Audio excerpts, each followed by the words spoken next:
The Justice Department is charging an Iranian operative for plotting to murder former U.S. National Security Advisor John Bolton. The Department of Justice believes the plot was retaliation for a U.S. airstrike that killed a powerful Iranian general in Iraq back in 2020. Shahram Pershafi, a member of Iran's Revolutionary Guard, is wanted by the FBI on charges related to the plot to kill Bolton. We spoke with Ambassador Bolton about this earlier today. First of all, let's begin with the most pressing issue. When did you find out about this alleged plot, and what were you told?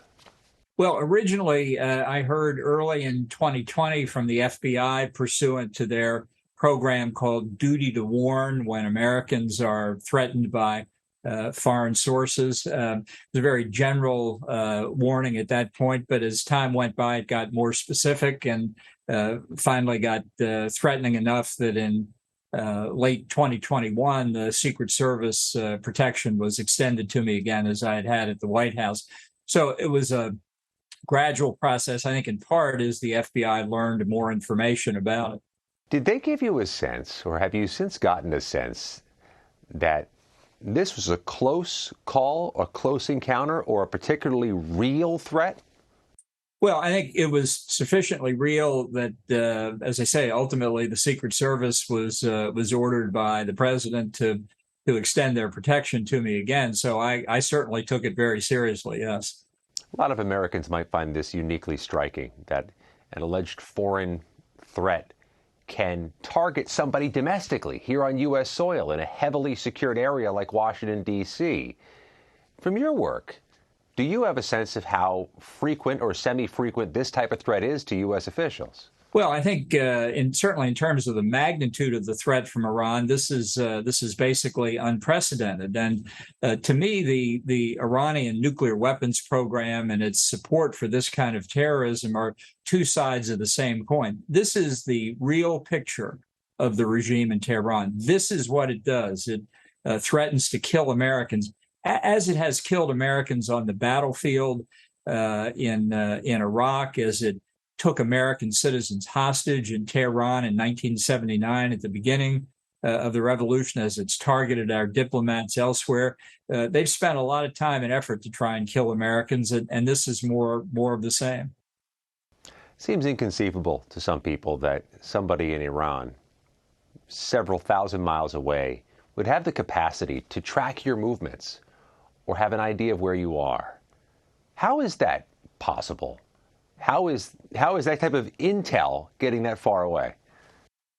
Well, I think this is what the Quds Force, as it's called, of the Revolutionary Guards, does. It's the foreign element of the Revolutionary Guards' capability. They have conducted terrorist attacks in Europe. They have threatened Iranian opposition groups. So they've engaged in a lot of activity, but the extent of this campaign on American soil today, not just against former government officials like myself, but just average American citizens who may not think that the Iranian government is the greatest thing. There are all kinds of people who are threatened. And that's why I say I think I certainly hope from the documents that were unsealed today that our fellow citizens get a real glimpse of what the regime in Tehran is like, and that this terrorist threat, the nuclear threat, are very, very real. Should this impact the nuclear negotiations? Should there be a diplomatic impact if this is a singular actor and not a state actor targeting you? Well, I think it is. It's a state actor, and what is anomalous here is the nuclear deal, the 2015 nuclear deal itself. As if you could say, well, in this part of the brain, we'll reach agreement with Iran on nuclear weapons, but in this part of the Iranian government's brain, they're going to continue to conduct terrorist activities. I think it's a totally untrustworthy government. I think there is no possibility they will comply with commitments that they make. They are enemies of America. They hate us as the great Satan, as they hate Israel as the little Satan, as they're determined to have regional hegemony. This is all part of the nature of that regime. And so I thought the 2015 nuclear deal was a bad idea. It has not gotten better with age. The administration has made far too many concessions to get back in. This is an example. This attempt to assassinate me is simply one brick in the wall that ought to bring these negotiations to re-enter the deal to a complete halt. Ambassador, at the same time, there's this increasing concern about the targeting of officials domestically by violent extremists here. Do you have any concern that this search of former President Trump's property and his rhetoric about it might inflame people, might infuse in people a potential for violence? Well, I worry that we just all don't know enough about the nature of this search or the reasons for it. I think everybody ought to dial it back a lot.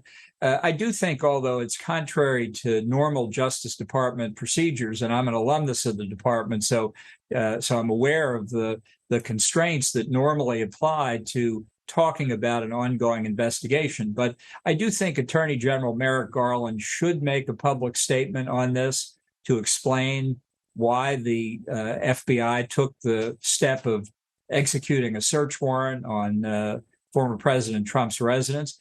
And I think President Trump, who has a copy of the search warrant that was served on his lawyers, that has a copy of the receipt that the FBI presumably gave him when they left, they ought to make that public too. Let's see what the government is saying. I'm surprised Trump hasn't made those documents public, but I think he should.